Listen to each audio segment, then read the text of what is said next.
Kentucky's Voice is your home for real news, real people, and real answers. We can't do it without you. Your financial support helps us bring truth to the forefront, hold leaders accountable, and give a voice to the people of the Commonwealth. Join the fight today. Give online at kyvoice.org or text KYVoice to 53555. Every gift makes a difference. Stand with us. Speak up. Stay strong. You are Kentucky's voice.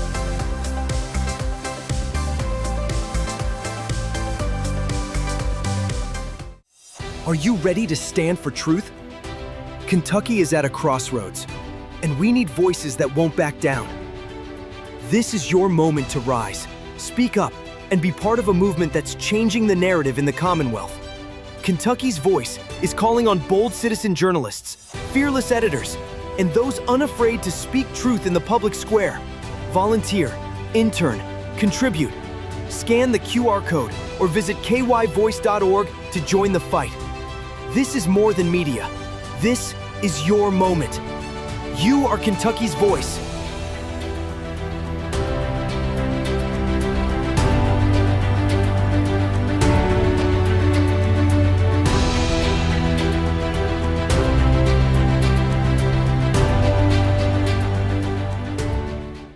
Open borders, shameful abandonment, disregard for human life, the prospect of more mandates and lockdowns, and the list goes on. Now more than ever, we need to stick together. Voting alone is not enough. We must use our dollars to support like-minded companies that fight for our rights and beliefs. Patriot Mobile is America's only Christian conservative wireless provider who shares your values. Last year, we gave more than $500,000 to conservative causes. With your support, we'll give more than $1.5 million this year. It's time to band together and support companies that truly love America and fight for our freedoms. Will you join us?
Kentucky's Voice is your home for real news, real people, and real answers. But we can't do it without you. Your financial support helps us bring truth to the forefront, hold leaders accountable, and give a voice to the people of the Commonwealth. Join the fight today. Give online at kyvoice.org or text KYVoice to 53555. Every gift makes a difference. Stand with us. Speak up. Stay strong. You are Kentucky's voice.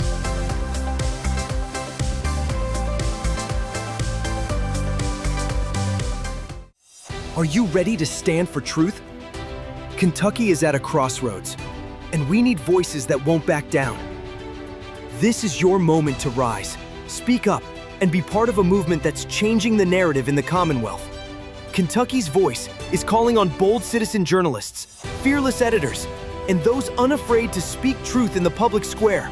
Volunteer, intern, contribute. Scan the QR code or visit kyvoice.org to join the fight. This is more than media. This is your moment. You are Kentucky's voice.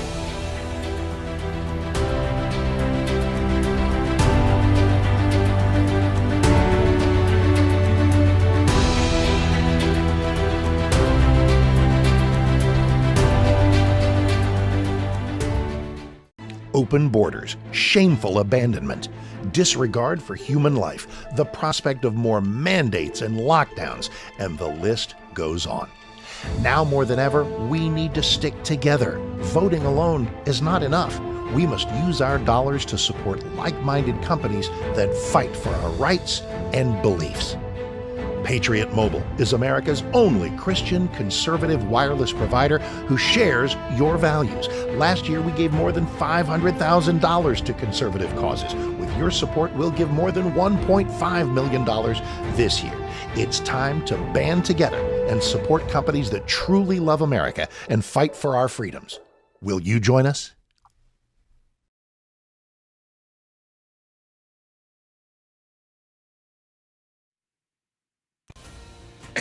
This is Kentucky's Voice Radio, covering the latest state and local issues with Tom Fallbush, Bob Scott, and Jim Waters.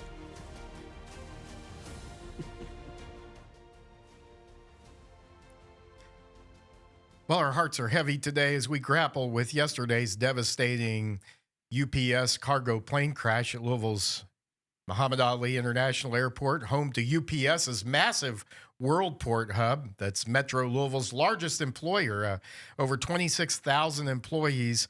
A lot of folks being affected by the crash of Flight 2976, a hulking MD-11 freighter loaded with packages bound for the world, lifted off around 5:15 yesterday, and the plane was actually headed for Honolulu. But something went catastrophically wrong. As just seconds later, eyewitnesses and their videos videoed this jet banking sharply before it slammed into the ground just south of the runway and also there in an industrial area. In fact, this crash happened just less than 3 miles from where I'm sitting right now here on Fern Valley Road in our TV studios. And as of this morning, 9 people are dead, 11 injured. Actually, there were more injured. There were now 15, I guess, injured. 2 are in critical condition that we know of with serious burn issues, and they're being treated as critical care today. Others have been, the good news is, others have been released from the hospital, and at least 16 others are still missing. And so this morning, welcome to Kentucky's Voice. But, you know, our prayers this morning go out to those families who have lost loved ones, to those who are facing life-threatening injuries, hundreds of first responders, over 100 firefighters alone were fighting this blaze and battling this blaze through the night. And we had emergency medical personnel, paramedics, other first responders on the scene. A heroic job. And as the governor said last night in his press conference, considering some of the residential areas and more densely populated areas to the north, to the west of the airport, this could have been even worse. And it was bad enough. Obviously, you have seen the video there of the horrific crash, and we're going to get into this a little bit more today, but and what happened maybe. But the mayor of Louisville, Craig Greenberg, is going to be holding a press conference along with other officials from the airport, the emergency services, from the fire department that responded to this blaze, which was the Okolona Fire Department initially. And, of course, the National Transportation Safety Board has nearly 30 people on their way here to investigate this crash. It will be, of course, some time before we have an official response and statement about what happened and cause of this crash.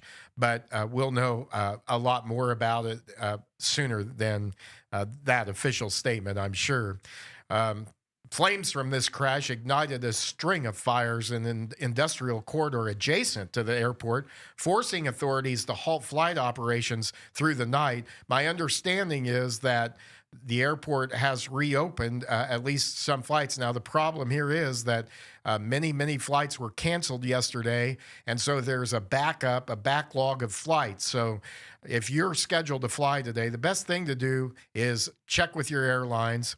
But that plane that had crashed yesterday had already flown 2 other flights But folks, this plane had 38,000 gallons of fuel on it. It was headed for Honolulu. It was fully loaded, almost 300 pounds, 220 pounds of that fuel. And when it crashed, it was just a massive ball of fire and blaze. And as the sun was coming up this morning and pictures were being taken, we were getting more indication of just how bad and just how big this crash is. Stay with us. I'll be joined by my co-hosts Bob and Zach Scott coming up in the next segment on Kentucky's Voice, and we'll also be going to the mayor's press conference whenever that begins. Stay with us here on Kentucky's Voice as we cover this tragic event and as we pray and think about those who have been directly affected today. We'll do that in the next segment.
Now, back to Kentucky's Voice Radio, online at kyvoice.org.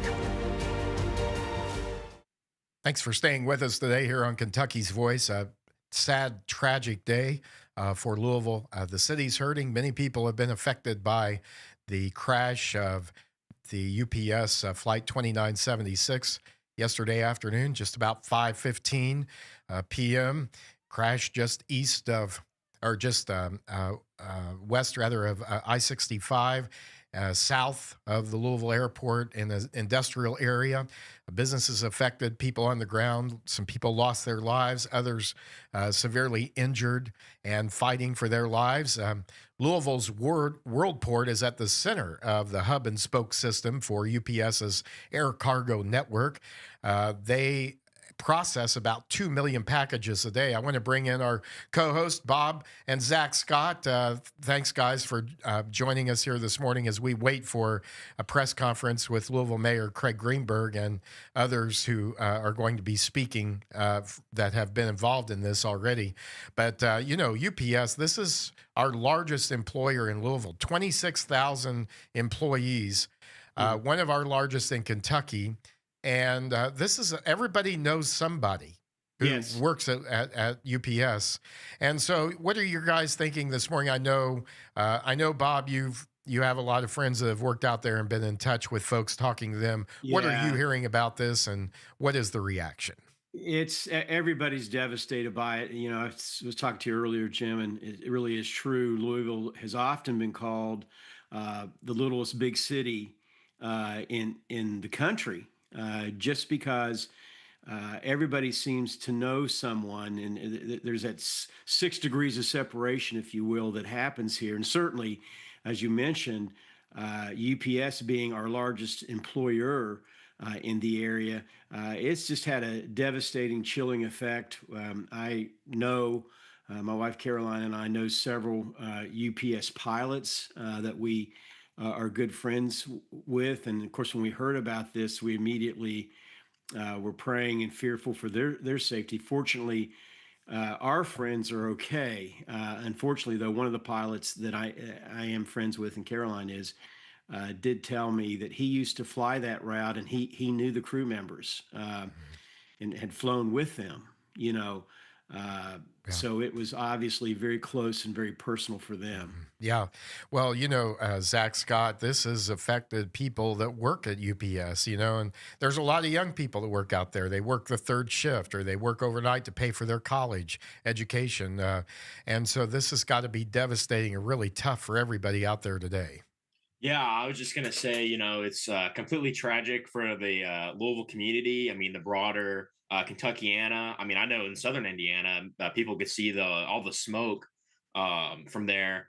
And Mhm. as you had mentioned earlier on this show, that's the UPS World Port. Like that's UPS's global air shipping hub. And I just think it's so sad. I'm someone who, from a very young age was fond of aviation and flying. And I just think it's so sad what happened, the events that occurred Mhm. yesterday, and it just completely took us by surprise, completely unexpected. My dad had mentioned that we have some pilot friends, and we were initially very worried about their safety, but glad to hear that they were not on that flight. But of course, they knew some of the crew members, so. Mhm. Louisville Metro Council member Betsy Rue, whose district includes the airport, said at a press conference last night that she said, "My heart goes out to everybody at UPS because this is a UPS town. We all know somebody who works at UPS, and they're all texting their friends, their family, trying to make sure everyone is safe. Sadly, some of those texts are probably going to go unanswered." Well, guys, one of our first thoughts as Christians when a tragedy like yesterday's crash at UPS flight 2976 happens is what can we do to help? And that should be our first thought. What can we do? I think we can pray. Bob Scott, we can pray for those Yeah, involved and, yeah, the families of those who have lost loved ones there, those who are injured, those who are investigating, those who are leading the cleanup, those who are helping with the recovery efforts. There are still folks that haven't heard from their loved ones who are wondering if they're with us or gone. So yeah, we must pause and pray, and we need to pray for our city. This is a great opportunity, I think, for us as yeah, Christians to really show, our compassion and our love for the city and our how we are standing with yeah, UPS, with families grieving, with unimaginable loss, with first responders who are stretched thin, as we know, with neighbors who just need to know they're not alone. Um, but we need to do other things too. We need to pause and pray, but we also need to get up and walk. Get up and walk with those who are walking through this, those who are yes, hurting, those who have been personally affected by this tragedy. Let's be cognizant of the mental, emotional toll this has taken on those who witnessed the tragedy, which there were many people who did, the responders who ran yeah, toward danger, and the families left behind. Everybody involved. Let's pray. Let's pray for our city. And let's pray and stand with those who will need support long after the coverage fades and the headlines change to the next big story. And then let us act and give, guys. Let us act and give. We have an opportunity here to, as I said, to show our compassion, to show our love. Uh, as followers of Christ, we have a responsibility to love our city, to show compassion, to give. Christ did not call us to sit back and just feel sorry. He called us to serve, to give, to be his hands and feet. And so today is a chance, folks, for our faith to be louder than our fear and stronger than our sorrow. So, and you say, well, what can I do? How can I be involved? Well, you can give. You can give by texting the word STAND, STAND, stand to 502 213 9543. 502 213 9543. Every dollar will help provide meals, water, clothing, and essentials to the Lord's through the Lord's Kitchen to those who are on the front lines, to families in need. The Lord's Kitchen is going to be out there where there's going to be emergency responders, investigators, law enforcement, firefighters. This is going to be a ongoing process this week, no doubt. And this is your chance to give and help. Or you can drop off supplies. You can drop off some food, bottled water, hygiene kits, blankets at the WJIE studios, our sister station there at 6209 Taylorsville Road. Your gifts will go directly to those impacted by this tragedy. And guys, I know we have other things to get to here, but uh, you know, let's ask everybody to be generous, right, Bob and Zach? yeah. No, this now's the time. United we stand, divided we fall for our motto, the state motto, to come forward. And that's one thing I am confident in is Kentuckians always, always, always rise to the occasion. And now's the time. I don't care what political background you come from. It doesn't matter if you're Republican, Democrat, Independent, libertarian. This is a time that our fellow man needs us. So it's important that we stand together. And again, WJIE, as you mentioned, Jim, our sister station, started it off this morning by immediately launching into prayer, and inviting people to call in and text in prayers for those that have been affected by this. And here's the deal: we're still counting. We don't know. So far, we know that there are 9 people confirmed, sadly, that have passed away. But as they continue to go through it, and everybody has seen the fireball. I mean, the inferno that happened. It was a fully loaded jet that just was. Yeah, no other word I can use for it, but inferno, that was created, and there were several people over in those businesses where that jet came down at that are still unaccounted for. Yeah, there's 16 people we believe that are unaccounted for at least, and that number may rise as well. And if you want to share your thoughts about this, and maybe you witnessed this yesterday, maybe you have some connection to this that you want to express your concern about, text us at 502-571-0970. We'll share those on the air today as well. Yeah, just to add to my dad's point, I was going to say, our state motto is "United we stand, divided we fall." And this is not a time to focus on the political party or anything like that. Like, I believe Mayor Craig Greenberg is a Democrat, but we don't care that he's a Democrat. We wouldn't care if he's a Republican. Yeah. It's just a time of unity, right, and all of us coming together. And let me say, I thought the governor's tone last night at his press conference here was right. He has done exceptionally well in these situations in reducing the political considerations and increasing what we all care about, whether, as you said, whether we're Republican, Democrat, Independent. And, Mayor Greenberg, to his credit, I think, has also done the same and is seeking to work with the council members. There was the council members who spoke at last night's event were clearly emotional, moved by this, really concerned. And I think they're all Democrats. Who cares at this point? Really, it doesn't matter. As Christians, we are called to stand and pray and give and go and do. Let's figure out what we can do. Each one of us do something. It will make a difference. And we'll give you more information again. We'll give that information again on the Lord's Kitchen. Coming up, we are going to go to that press conference with Mayor Greenberg as soon as that begins. So now we're going to take a break. Stay with us. We are not going to break, okay? Well, very good. We're not going to break. All right, we're not. So anyhow, so while it could take up to 2 years, we know, before the National Transportation Safety Board issues an official cause of this horrific crash yesterday of the UPS Flight 2976. In fact, some flying experts are already giving us some insight into what was likely happening inside that plane and with those pilots. I want to share this first. We've got some clips from some experts, and we're going to use that. But I wanted to share this from Michael Ferris, who's the founder and CEO of Prime Hawks LLC. It's an aviation maintenance company in Elizabethtown, and they are experts in aviation repair of planes and of helicopters. And he said something on Facebook that I thought was insightful and gave us some insight into what was going on in that plane with those pilots. There were 3 crew members on board. But he said, I can't imagine what this crew was going through. He said they had 2 decisions, both of which they likely knew would result in their death. I firmly believe the crew noticed the engine lose power on takeoff, knowing they were way too heavy to land and stop the plane from plowing across the interstate and into the buildings on the other side. They tried their best to clear the buildings and get it airborne. This would have given them a little more time to figure out what they were going to do, but even a return to the field would have been challenging. That plane would likely have been MTOW with minimal options of landing this thing in any safe manner. He said it's a very bad time for an engine to go out under max power and barely off the ground, losing all the runway they once had in front of them.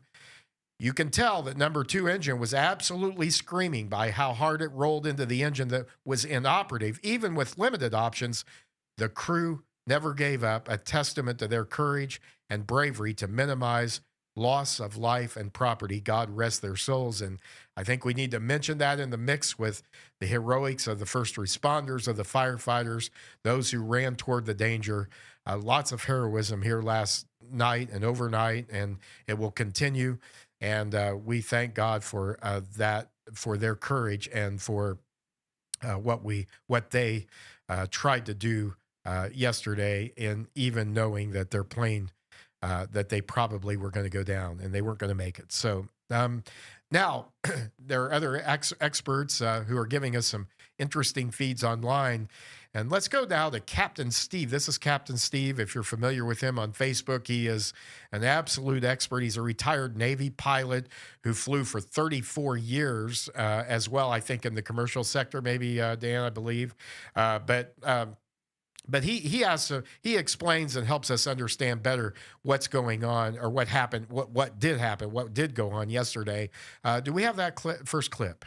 The early stages of the flight, the airplane taxis out. They're fully loaded up. They're about at max gross weight as they taxi out. They taxi onto runway 17.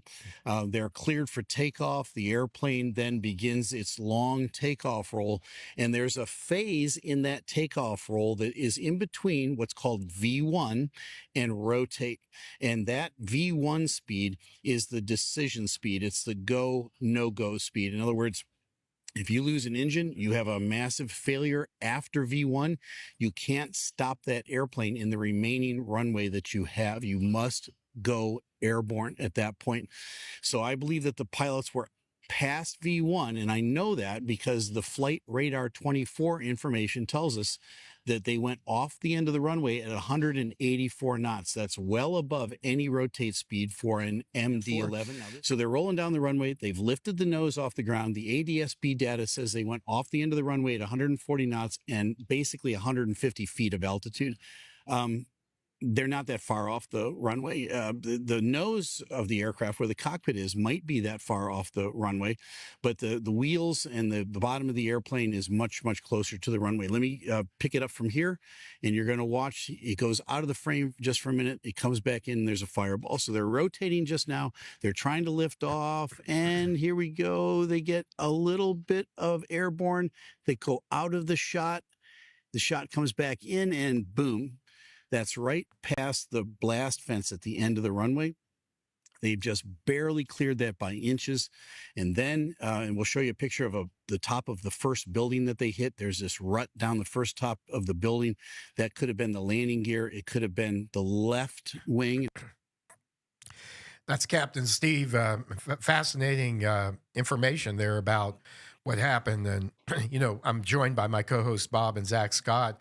And, guys, and Zach, I know you have a real interest in aviation and have and know more about it than I do even. But if you just think about the quickness with which this happened, how rapid this was, and how quickly these pilots had to make these decisions, it's just. It's mind-boggling. They train for this, but how can you ever really be prepared for something like this? Yeah, absolutely. And I believe the pilot in that video had mentioned, the local pilot. He'd mentioned flight radar, and I myself, I like to do some digging. So I went on flight radar. I found that exact flight 2976. Noticed it had made several trips back and forth to Honolulu, Louisville in the past week or so. Really, in the past like 2 weeks, and I think earlier you'd mentioned the MTOW, that's the maximum takeoff weight. And clearly there was too much weight or something wrong with the engine, and that's what caused it to ultimately go down. And obviously we may not know, because the NTSB is so thorough, we may not know for 2 years.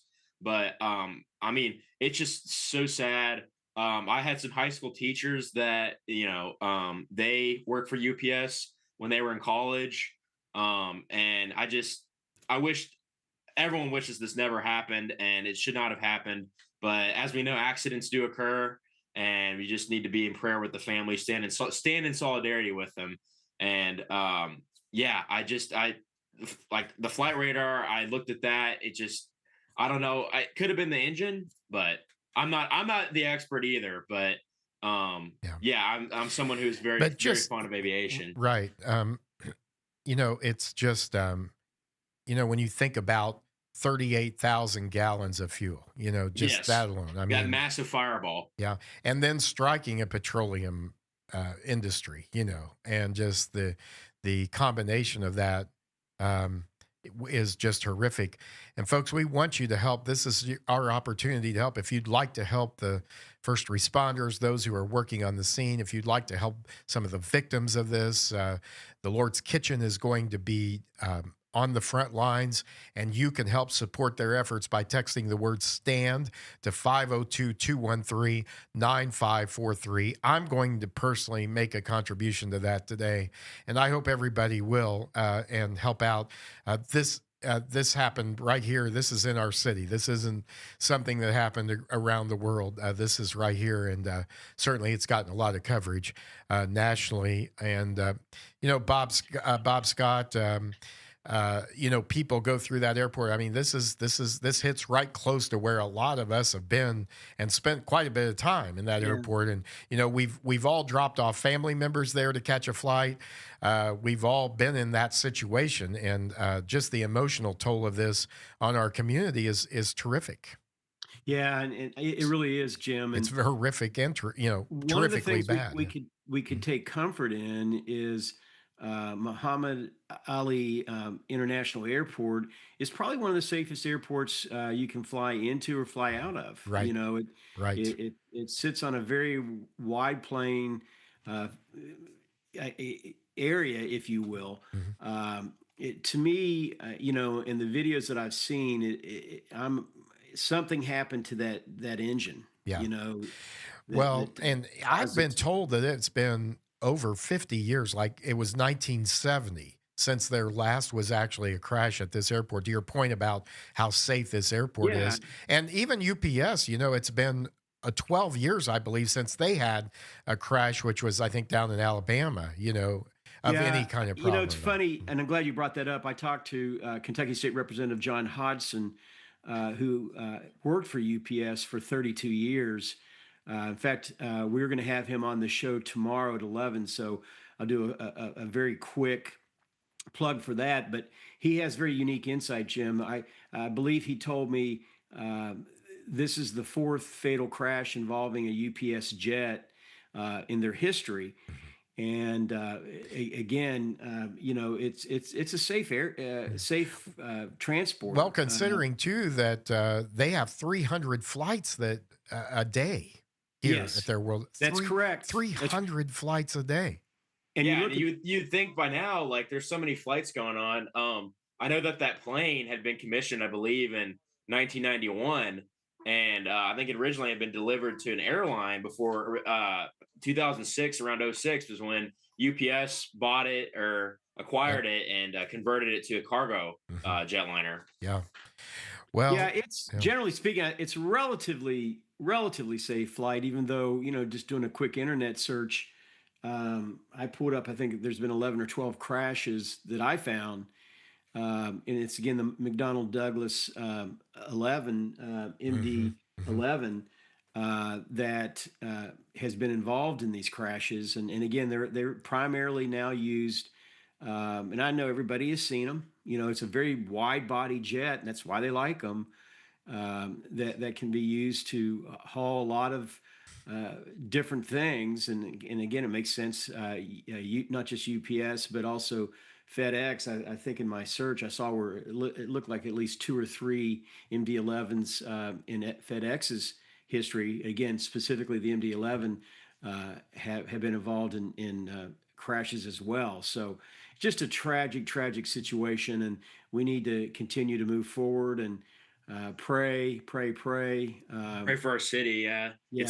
It's the largest. I mean, the MD-11 is the largest tri-jet airliner in the world. You mentioned it being wide body. It's a very big plane, three engines. So Mhm. Mhm. just it's just really kind of mind-boggling that it even happened. And you'd think so many flights every day be a more often occurrence, but we're so happy that UPS is usually very safe and this does not ever happen. So Yeah, and it's a 30-year-old jet too, which I find interesting. A lot of people talk about that, the fact it's so old, but that's not uncommon. yeah, There Right.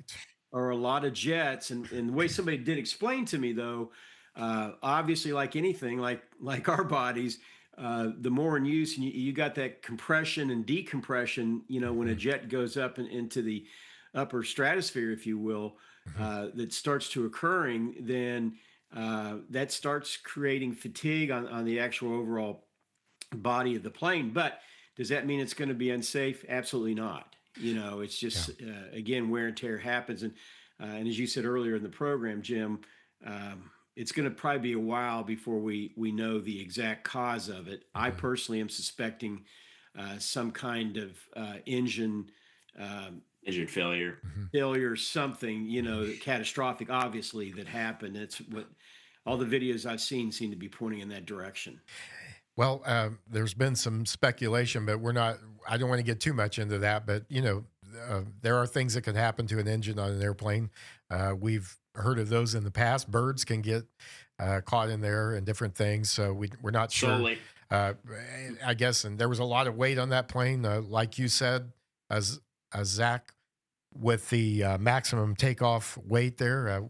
It was almost apparently around 80,000 pounds of cargo and 220,000 pounds of fuel, 38,000 gallons. Just mind-boggling, guys. It's just and let's go back to Captain Steve, because I know he talked about how there's a big difference in taking off with a plane loaded with fuel versus one coming in, and ending a flight. That usually that's a much less combustible situation, if you will. But anyhow, he had some more insight on what happened yesterday. Let's go to Captain Steve. But in a situation like this, where the engine on the left side has completely departed and you got full power on the right side, it's going to be so dramatic. It's going to be very, very difficult to keep that nose from coming all the way around to the left. So it does make sense that left wing or that left main mount gear would dig into that building as it was coming down into it. As it did that, the airplane kept rolling over. And as it rolled over on that knife edge, as you saw in the last video, they just kind of plowed right in, and they just kept going with all of that momentum. There have been reports now I've listened to on several news agencies. Reuters was reporting that they hit a fuel farm or a fuel tank off the end of the runway, and that's why that huge big ball and why the fire continued for as long as it did. I'm here to tell you that 34,000 gallons of gas is about three times as much gas as the airplanes that hit the World Trade Center had. All right, we're going to thank you. We're going to cut now to Governor Andy Beshear, rather, for the latest on this, and he's got an update. Go ahead. Takes the perfect pathway, snow showers would be likely. It's possible now, but they could be likely if that low is right on top of us Sunday night and Monday Fairdale, night. Anchorage, Middletown, Jeffersontown. When the power goes out, Corrigan Electric. Mount Washington, Nichols, Lebanon Junction, Southeast Bullitt, LaGrange, Simpsonville, Lexington Fire Department, Bardstown, and Shepherdsville Fire Department. In addition, extra foam to fight the fire came from the Lexington Airport, from CVG, and from Bardstown. In total, over 50 trucks responded. Again, a surge of resources to respond to a very significant explosion and fire. But what that does is it means that all of those available resources are pushed to the site. But through careful planning and through more efforts, we made sure we backfilled the departments that were at the scene. So we want to thank the following fire departments for backfilling to make sure that everyone else was protected during the surge of resources. We want to thank the Vine Grove Fire Department, West Point, Simpsonville, Shelby County.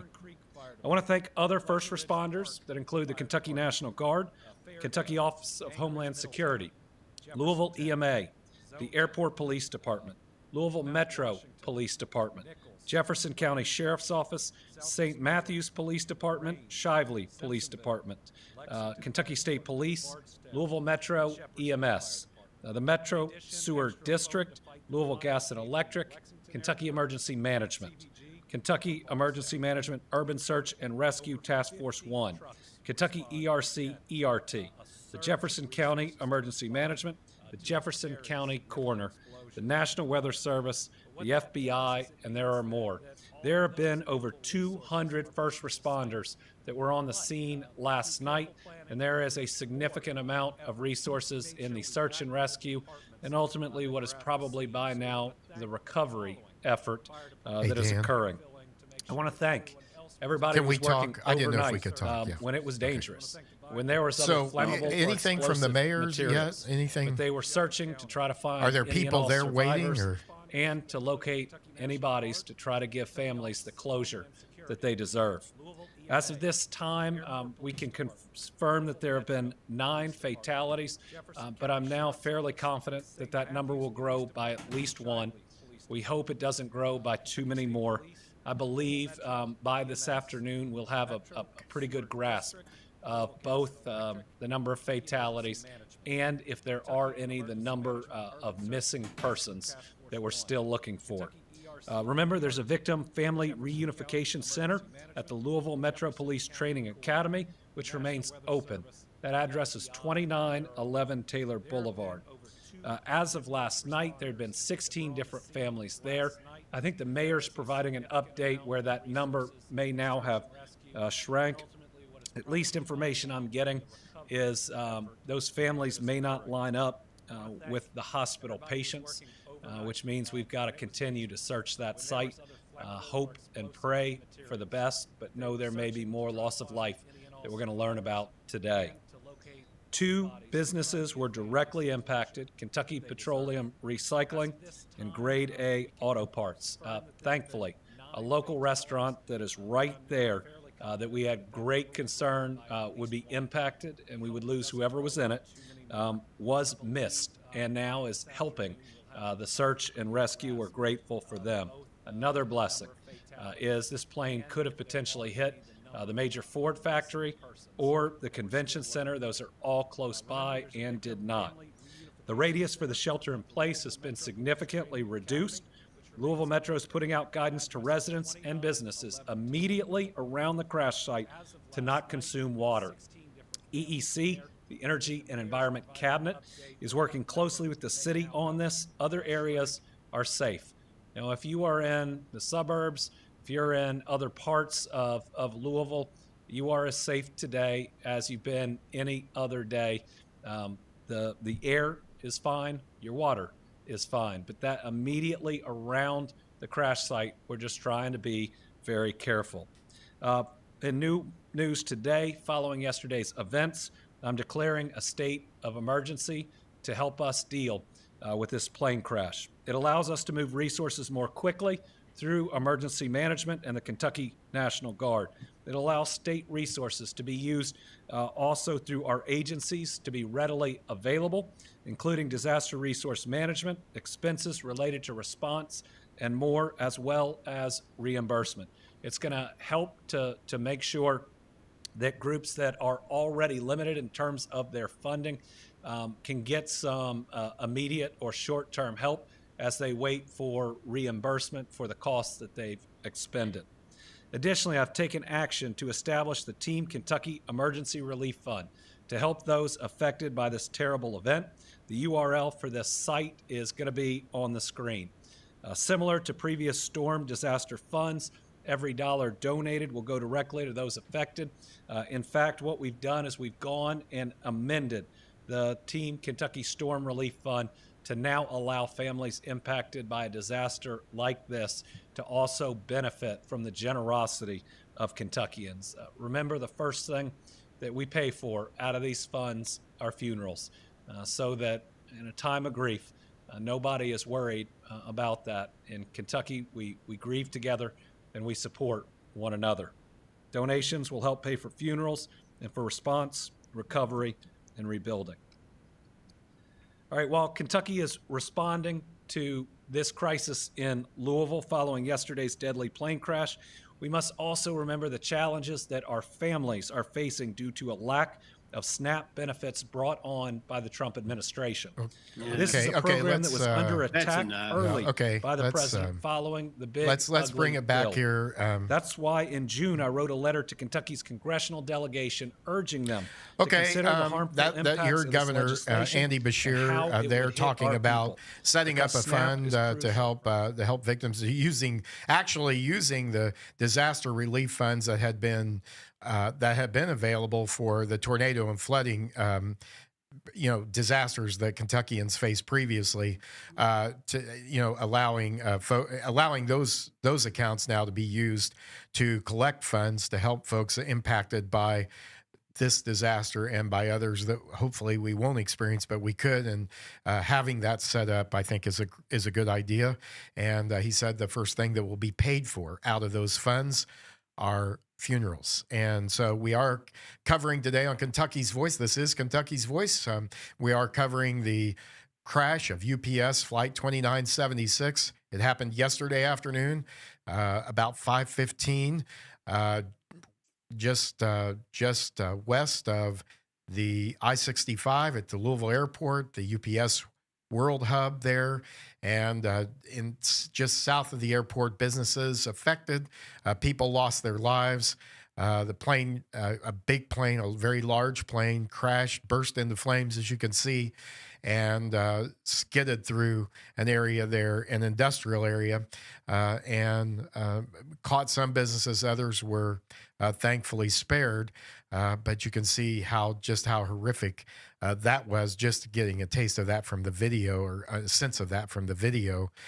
And we want to hear from you if you were impacted by this, if you had family members impacted, you have thoughts about this, you want to share thoughts of compassion or condolence, you can text us at 502-571-0970. This off of our Kentucky's Voice text line. This texter is encouraging people. He said, I'm encouraging people to ignore the conspiracy theories of bombs on board the UPS plane. This is not a time for hyper drama. And I want to go back to our co-hosts, Bob and Zach Scott. And guys, Bob, I think that's a good point to be made here. I know there's always this, especially in the environment that we have with social media and sort of the immediacy of being able to speak to people and say things. Sometimes there was speculation. I saw one text that said that this plane had hit the Ford plant yesterday.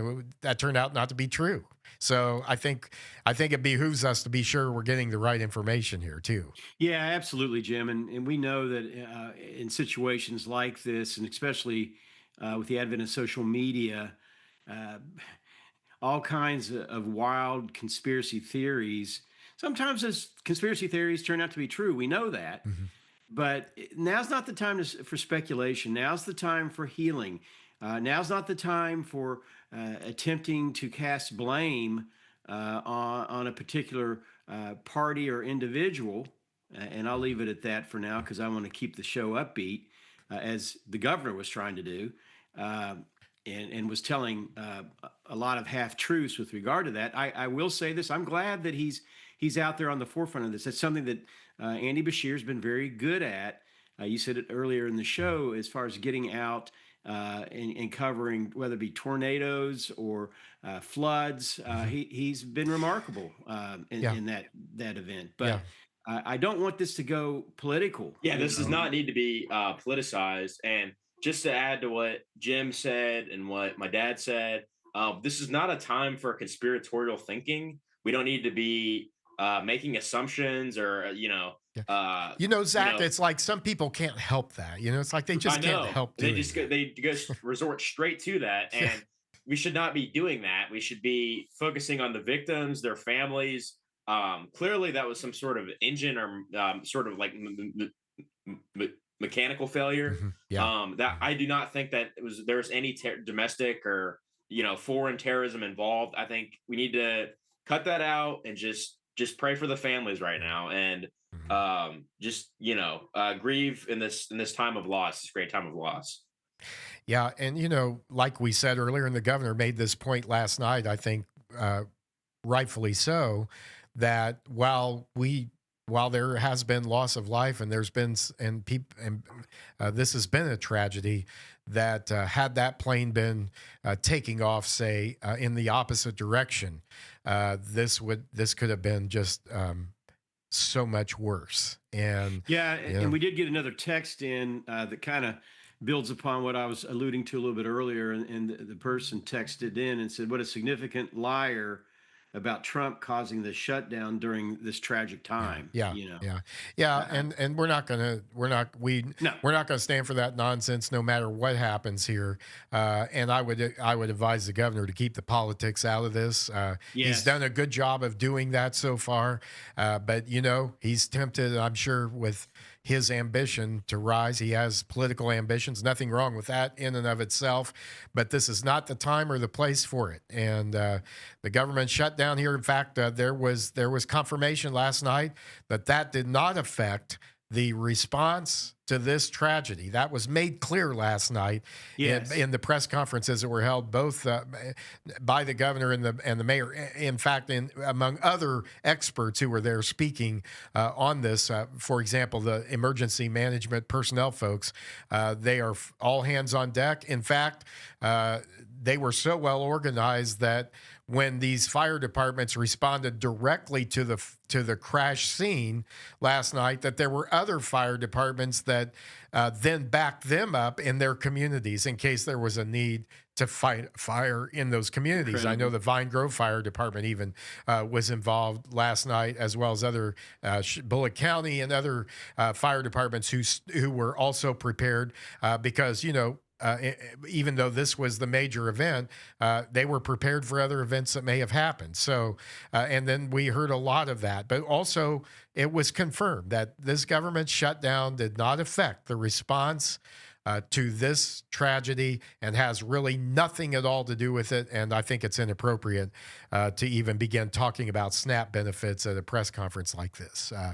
The governor can save that for his Thursday infomercial, as far as I'm concerned, and where he doesn't get asked any hard questions by the press. But that's, of course, why we're here, and we're not going to get into all that today. But just a word there on that. So, but Daniel, I know we had another clip from Captain Steve. I know the meteorologists here last night in the coverage were talking about,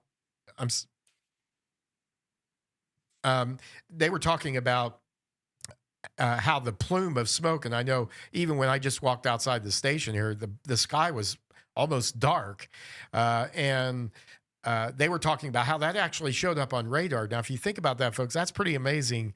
That has to be pretty thick and pretty heavy smoke to show up on radar.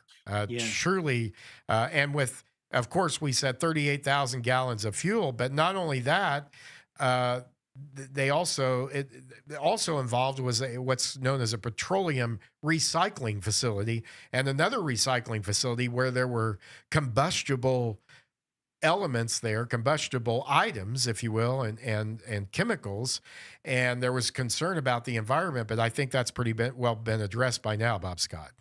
Yeah, when you take in everything that happened, obviously to date, 9 lives have been lost, which is awful. And I suspect the governor was talking about that there will be at least one more. I would not be surprised if there's not several more. But considering all of that and the absolute inferno that crash created, it's in many respects a minor miracle that more lives weren't lost. In fact, one of my pilot UPS friends told us that had that plane, which planes will take off in an airport depending on the weather, the wind that's going on. All the conditions. Yeah, absolutely. It's all based upon the conditions.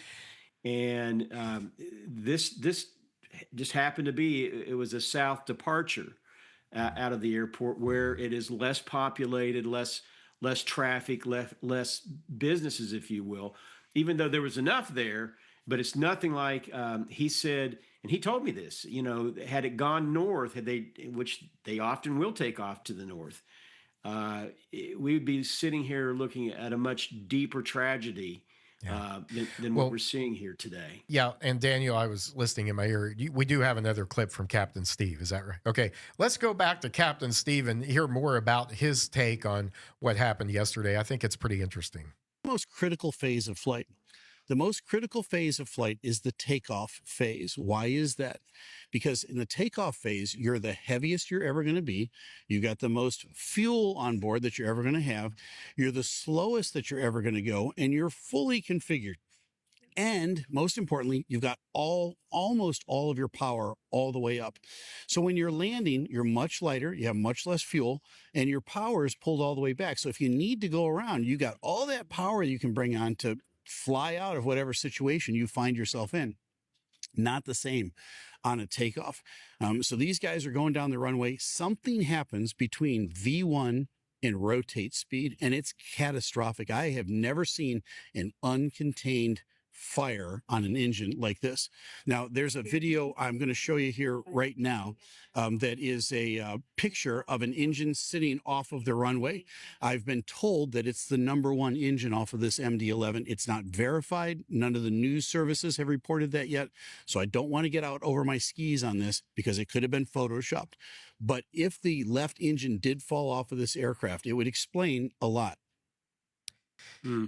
And just, I mean, guys, you look at that engine laying there. I mean, and there were other eyewitnesses who said they saw the engine separate from the plane. So, and when you only have 3, right, and you have a MTOW, like you said, maximum weight there, pretty dramatic stuff.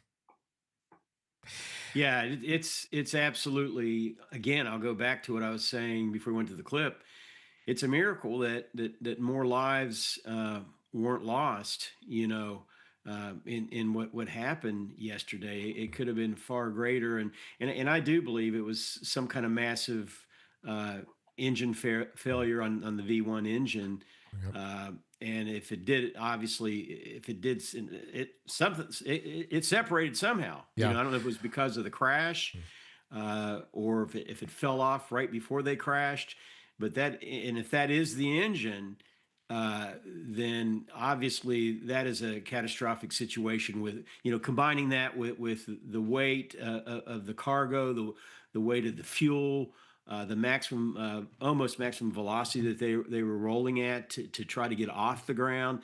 I mean, I'll be frank with you, when I'm flying, the part I'm always most concerned about is the takeoff. I was just going to say, we mentioned multiple times in this show today, there's so many conditions when you're flying, and like in aviation, like you don't only have maximum takeoff weight, you have maximum landing weight, and all of these conditions have to be tuned just right for the whole flight to go smoothly. And if it's not, then there could potentially be something as catastrophic as what happened yesterday evening. Yeah, and there's about a 2 or 3 second decision making opportunity there. That's all. That's it. And to the point we heard earlier from Michael Ferris, which I think is interesting. These pilots, he thinks we're trying to get that airborne, not just to avoid any potential loss of life. And as we've said and acknowledged, it could have been so much worse. Folks, this is an opportunity that we don't have every day, and that is to do something substantial, right, guys? I mean, this is an opportunity to help directly today our fellow Kentuckians, our fellow Louisvillians, and Kentucky's Voice. We are committed to doing that, and we want to give you an opportunity to do that today. Would you help today? Would you help the Lord's Kitchen take food and meals and water and clothing and essentials and do it through the Lord's Kitchen? And you can do that. You say, well, how do I do that? You can do that without moving from where you are right now. You can simply pick up your phone and text the word STAND, STAND, STAND, to 502-213-9543.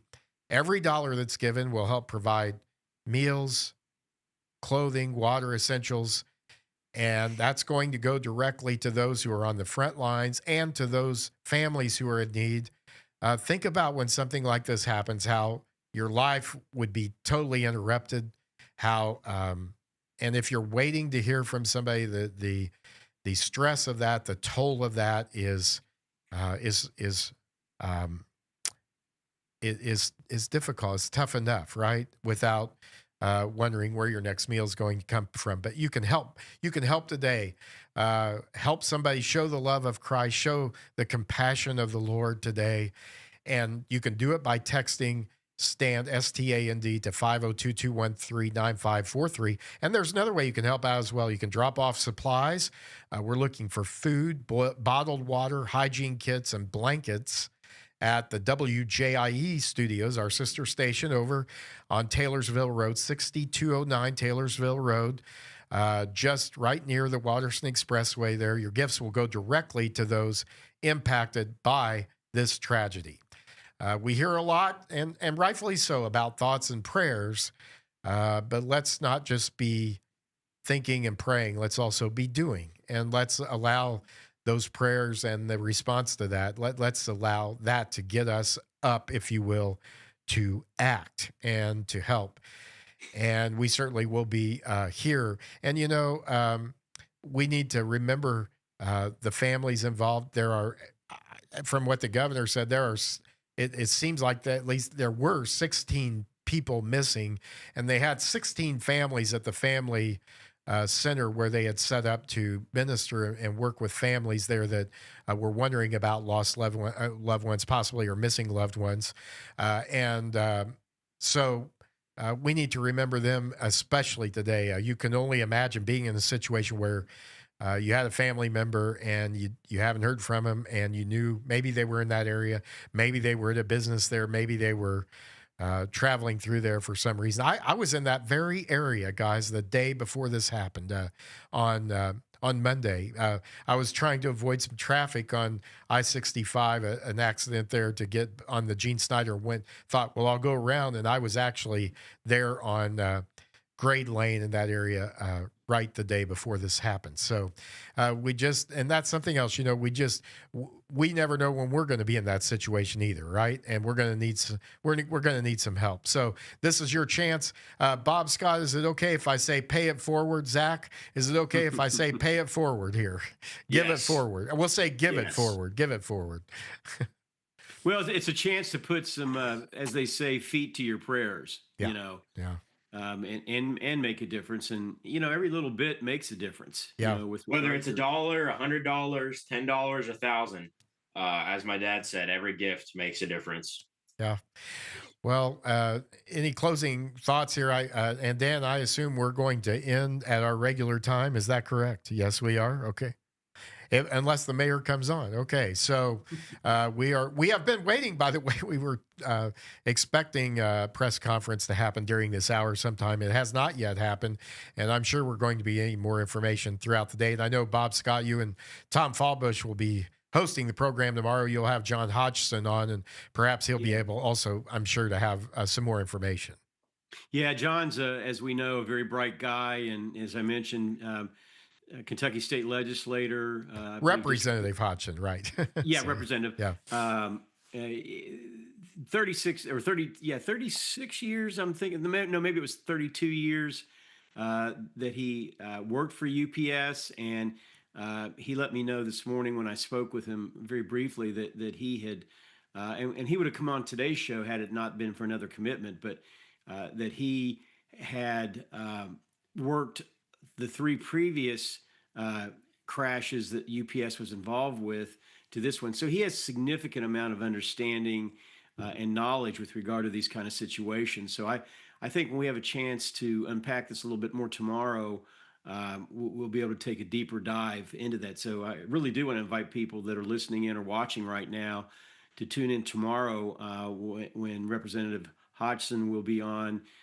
He'll be on the first 15 minutes of the program, so you don't want to come in late. Try to get there early. Exactly right, and we're thankful for you, Bob Scott. Zach Scott, any closing thoughts? What are your friends saying? What are you hearing on social media? What's dominating the conversation here? Yeah, I used to work at the local amusement park in Kentucky Kingdom, and so I have some friends. I know the rides manager there. And, you had mentioned that you're just 3 miles away. The station's 3 miles away from the crash site, and they're literally like probably less than a mile. They're right across the street. You know, you can see the big Ferris wheel when you're coming into Louisville. Yep. And I just know that they, like, my friend was not there, but he knows. Me and him both know someone, the former or the manager there, and they could obviously see that huge plume of smoke that was just basically making the sky black or almost black, which is crazy.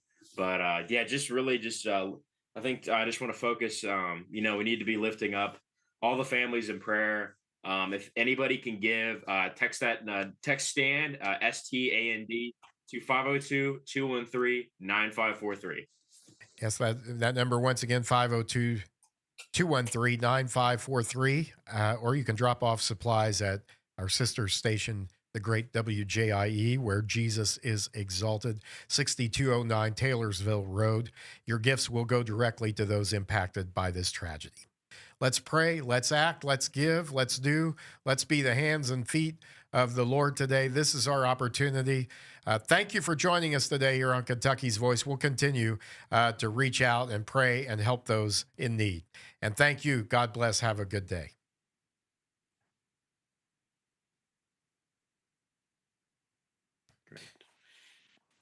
Great job. Great show, everyone. Thank you.